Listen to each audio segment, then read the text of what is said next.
We have crazy winds blowing in SoCal right now. But even more important is the wind of change blowing in the spring housing market. You've been hearing in the news that 2024 was terrible for home sales. You're gonna be surprised by the Southern California housing market report. And here we go. I hope you have your arm floaty things on because we're about to dive into these numbers. And the first thing we're starting with, we get to do this once a year, are the annual sales numbers. Now in the news, there's a big report that the total closed sales in 2024 for homes were lower than way back in the 90s. And lo and behold, you can see here that year over year, we actually have an increase. This is for OC, LA, Riverside, we'll cover the rest. But year over year, we have an increase. So in Southern California, for these three counties, the lowest was actually last year. Not a huge increase year over year, but heading in the upright direction.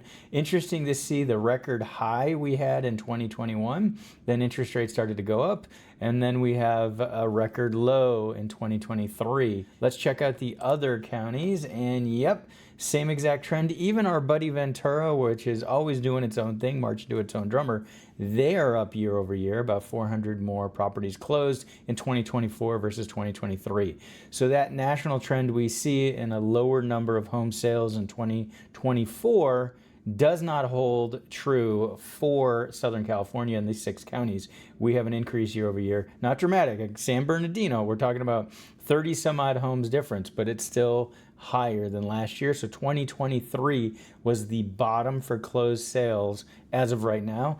We'll have to keep tracking, see where things end up for 2025. I'll see you in a year for that. All right, time to dive into the monthly data. We're going to go through this very quickly. So we've got December 2024 all the way back to 2018. A lot of data, pre-COVID, COVID, post-COVID, and crazy interest rate data in there. So we have our sold data, and we can see an increase year over year, year over 2 years. We have an increase in the number of properties that have sold. And we saw in the previous numbers that 2024 was not a record low. It was 2023 where it was.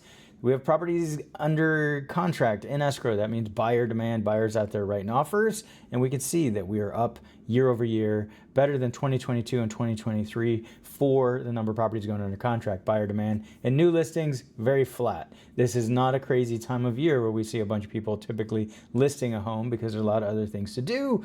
And that's what we're seeing in the numbers here. So it was a good end to 2024 for sellers and buyers who are happy to tie up a home. And let's see how it turns into 2025. So we're going to be tracking those numbers, obviously, when you come and see our updates. And same trend in Los Angeles for the number of properties that sold. We're up for the number of properties under contract and actually up for the number of new listings. Not quite as flat as Orange County was, but still have more properties going under contract than new listings. Riverside, we are up for number of properties as compared to 2022, 2023 for sales, new listings, and pending sales. So this is a case where we're actually seeing more new listings in December than pending sales, whereas Orange County and LA, we were seeing it the other way. There were more pending sales and new listings. Why is it important to look at the data within context? You have to see what the typical trend is. Now we can see during COVID that there was the flop where there were more properties going under contract than new listings in Riverside. But since then, 2022 through 2024, this trend has been consistent and gradually going up. So that's why it's important. Put these in context, look at the data, and then look at your local data for your particular city that you're in. For San Bernardino, we're flat on the number of new listings, flat on the number of properties going under contract. Now in San Bernardino, we can have winter in some of the areas. So that's part of why things would be a little more flat in that neck of the woods. Ventura, you're always all over the place. And you've got that twist where we have more properties that were listed than going under contract. But look at that kind of that year over year surge that we have in sold listings. So they still pulled it off. Even Ventura for 2024 had more sales than 2023.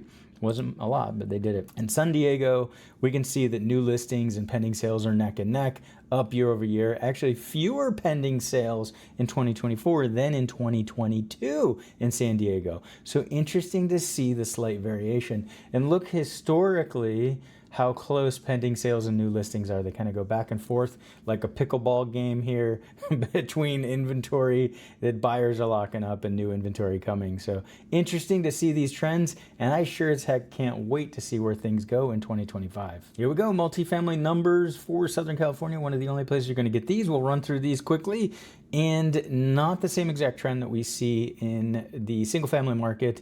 And it's just a different world when it comes to multifamily. More interest rate sensitive in many respects because that's your cash flow. Cash flow is basically add up all your income, subtract all your expenses, and then subtract the mortgage. What's left over is cash flow. Well, we can see when interest rates are high, it's tougher to get cash flow. But despite that, and we see here 2022 where the number of sold properties is pretty darn low. And we can see when interest rates are much lower that the number of sold properties is pretty darn high, very high in fact.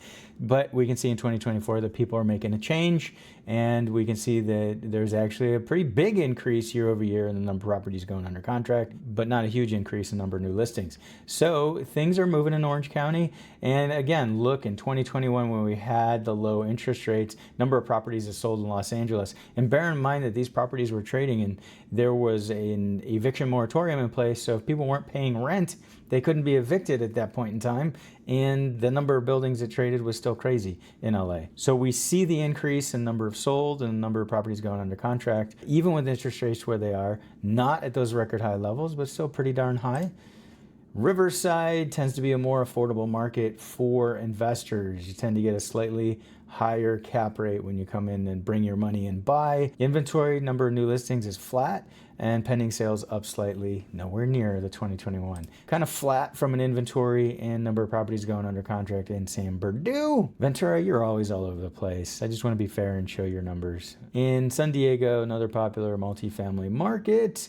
And look at the number of properties. It's crazy to see these big spikes in number of sold properties. Inventory is up, and we can see it's up slightly year over year, and pending sales down slightly year over year. Nothing crazy. These numbers should normalize in San Diego for multifamily. If you're digging our data, then you're our kind of people. Don't even think about buying or selling real estate without reaching out to us first. Median home price madness. Here we are looking at Orange County, LA, Riverside, and we are down for Orange County month over month.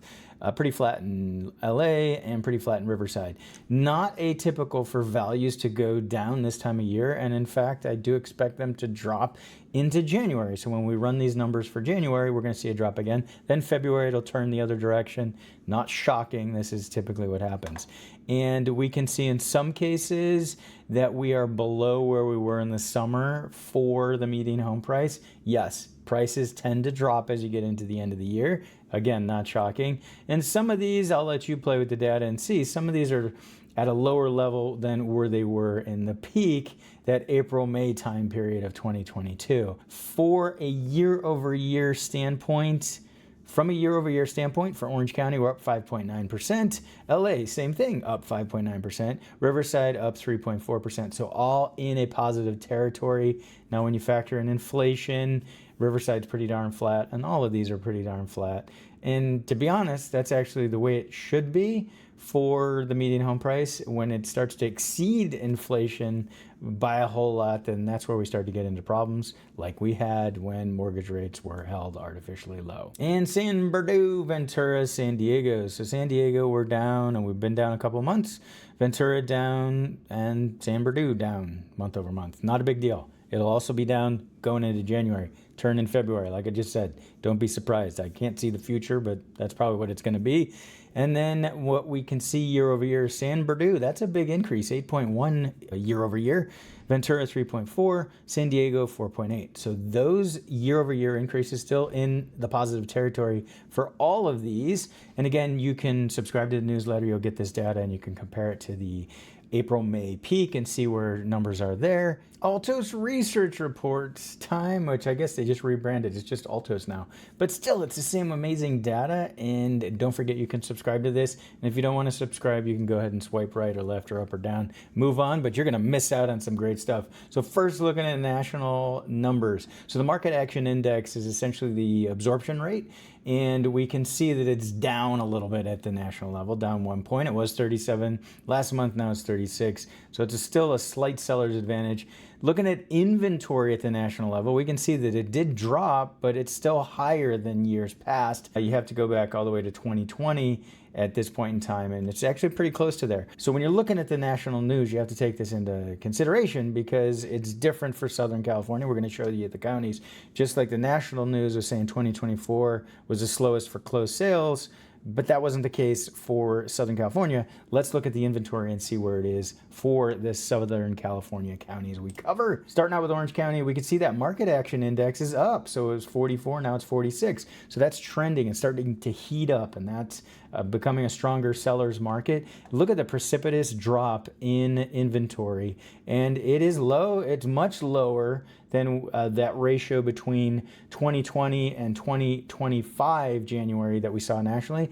This is definitely much lower, and in fact, other than 2021 at this time, it's pretty close to the lowest spot. Days on market's still pretty long, but that will shorten as we get into the spring buying season, assuming buyers come out, which as of right now, there's no reason to believe they won't. They did it before. Don't forget our email newsletter subscribers get all the charts you've seen in this video. Plus, you'll be kept up to speed on what's coming next in Southern California and beyond. Moving into LA, slight uptick in that market action index and a similar tail. Other than 2021, actually technically January of 2022, that time period where the inventory was much lower, we're at a pretty low level for inventory. And again, a huge drop. We saw it ticking up pretty much later than we typically do, and then it just dropped because of the holidays. Riverside, 37 and 37 for the market action index. No change there. Drop in inventory, not quite as low as some of the other places we saw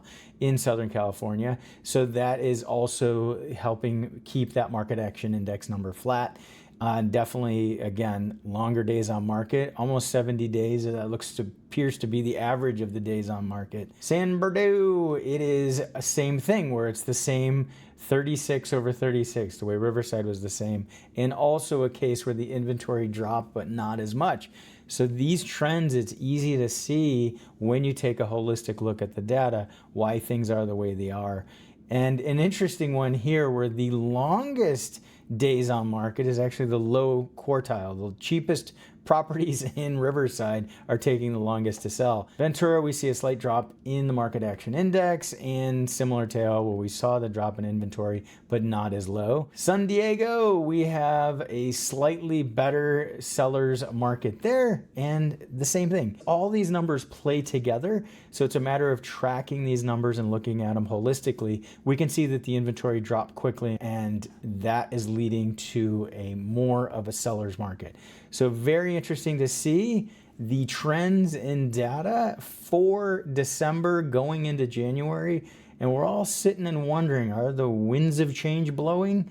We will soon know in the next few weeks. Thanks for tuning in. This has been Christian Walsh, real estate agent with Wire Associates, and we can't wait to hear from you. And YouTube thinks this is the next thing you need to know right here.